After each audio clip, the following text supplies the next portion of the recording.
Now for our story. Peggy Douglas, Aunt Mary Lane's pretty young niece, had come into town today to keep an appointment with her fiancé, Nicholas Dorn, the young writer.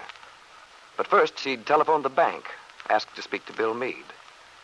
In a talk with Aunt Mary that morning, all Peggy's bitterness toward Bill had disappeared. The bitterness she'd felt ever since Bill's wife, Kit, had returned to Wakefield from California with a baby son. Kit's return had explained the reason for Bill's actions recently. Had shown that Bill hadn't been able to act in any other way. He'd promised Kit to say nothing about the fact that their marriage was not all it might be. Had promised not to see Peggy.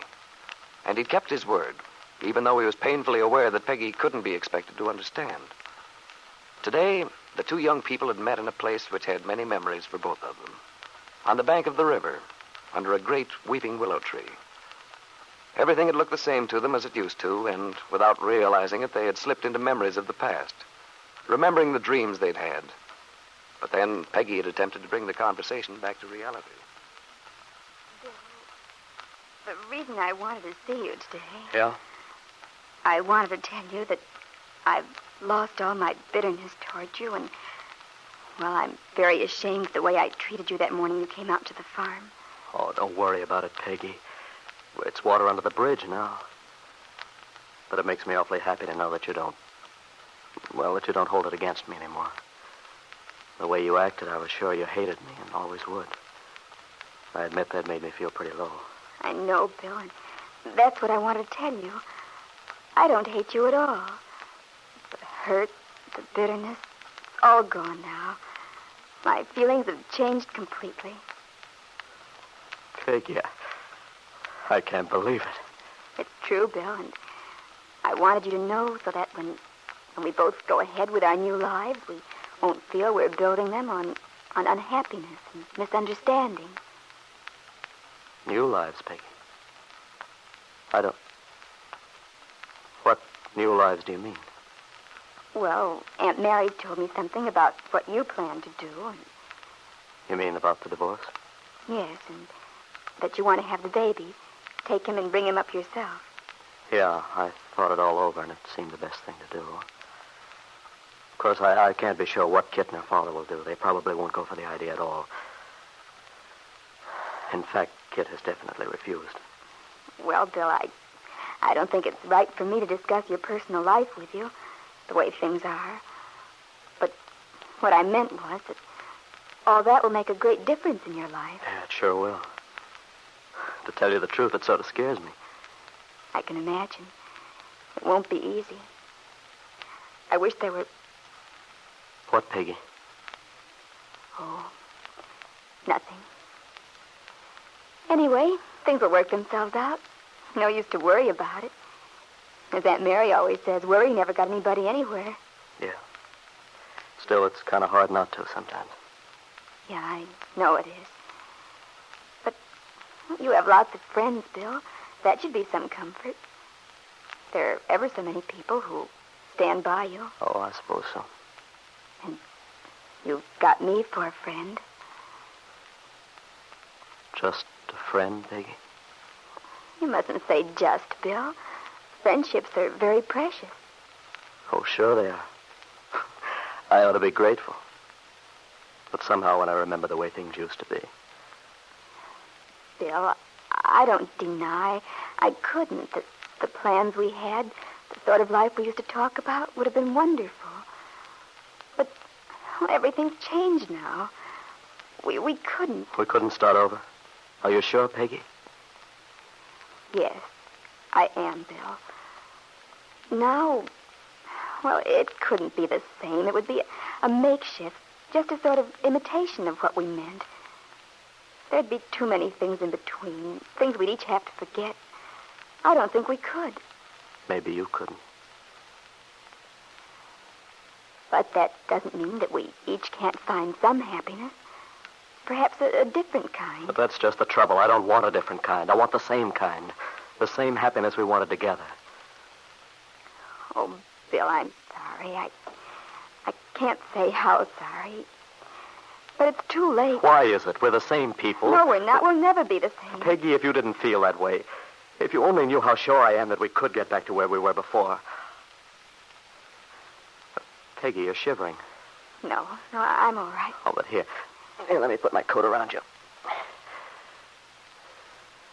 There. Thanks, Bill. I know one thing that hasn't changed. What? The back of your neck.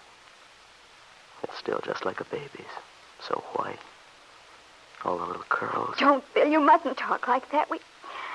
You're married to Kit. But I'm not going to be married to her much longer. Please, Bill. I'm sorry, Peggy. I know I had no right to. I shouldn't have said what I did. But it's the first time I've been alone with you in so long, and more than anything in the world, I want to hold you in my arms and kiss you.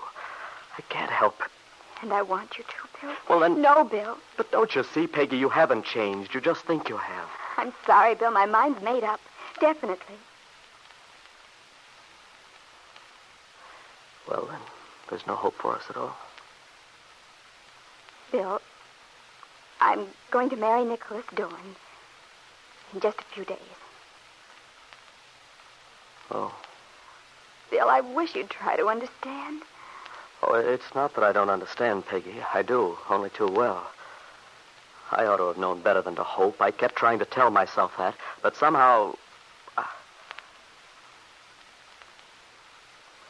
Well, now if you're in love with Dawn, there's not much for me to say. But don't you see, Bill, it isn't a question of... we can't go back. We have to go ahead. And Nicholas is a fine man. Oh, sure, he's all right. He's probably a very swell guy. I've got nothing against Dawn, except that you're in love with him. Well, I don't know. I'm not sure what love means. Oh, but if you're marrying him, you must know how you feel about him.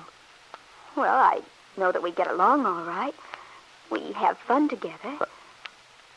Fun? Yes, fun. And... Well, it's none of my business.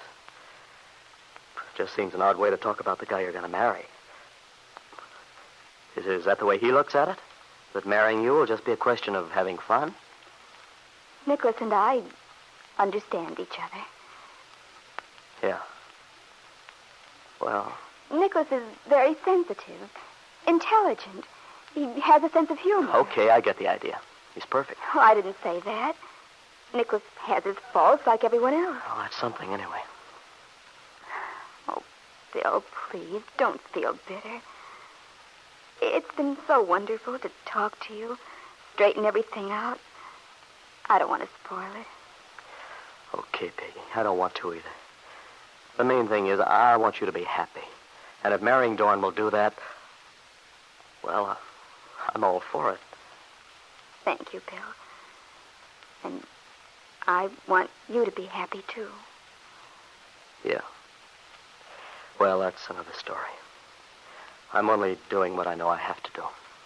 Yes, but you're not alone, you know. You mean I have Aunt Mary and David Bowman and... Me? Well, that's sweet of you, Peggy. I'm glad you want to be friends. But from a man's viewpoint, that won't be too easy. What do you mean? Well, do you think Dawn would be pleased with the idea? Why? Besides, I'm sure it wouldn't work for me. You mean you don't want to be friends with me? Oh, yes, I want to. But the way I feel about you is hardly the nice, brotherly kind of feeling you want me to have. Well, Peggy, thanks for letting me know. And thanks for being so sweet. I'll always remember it. I'd better get going now. Bill, can't we walk up together? No, Peggy, dear. No, I'm afraid we're going different ways. Peggy had an ache in her throat, watching Bill stride away from her. She watched until he disappeared around a bend, but he didn't turn back.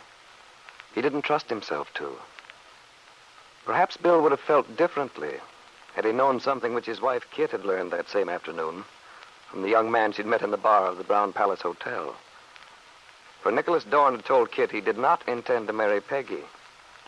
Had told her this without suspecting that he was talking to Bill Meade's wife.